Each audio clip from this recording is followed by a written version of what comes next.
हरि ओम. ओम मन सामर्थ्यदाता श्री अनिरुद्धाय नमः. माझं नाव प्रांजल गुर्जर, शिक्षण एम.कॉम आणि चेंबूर उपासना केंद्र. माझा बापू हा जन्मोजन्मींचा साथी आहे. हे तर आपल्याला अनुभवातून एक एक कळत जातं.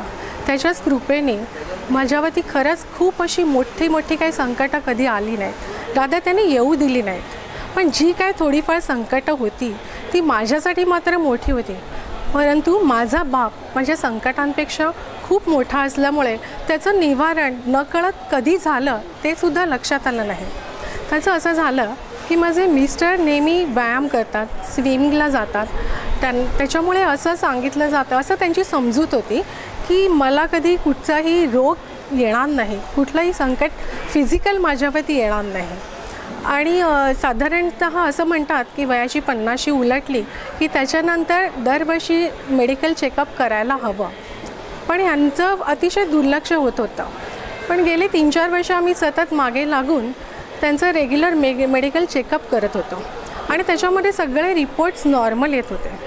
परंतु यावर्षी असं झालं की आम्ही एक मोठी ट्रिप करून आलो होतो आणि यांना म्हटलं की चला आता ट्रिपवरती वेगळं काहीतरी खाल्लं गेलं आहे तर आपण नेहमीसारखं तुमचं चेकअप करूया.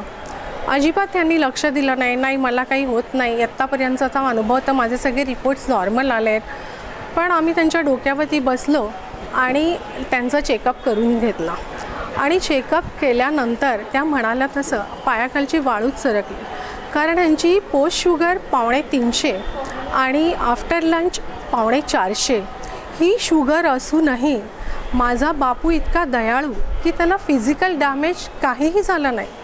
कुठलंही डॅमेज न होता आम्ही रेग्युलर मेडिकल ट्रीटमेंट घेतली आणि हळूहळू ती शुगर डाऊन येत गेली आणि आता ॲव्हरेजला आलेली आहे.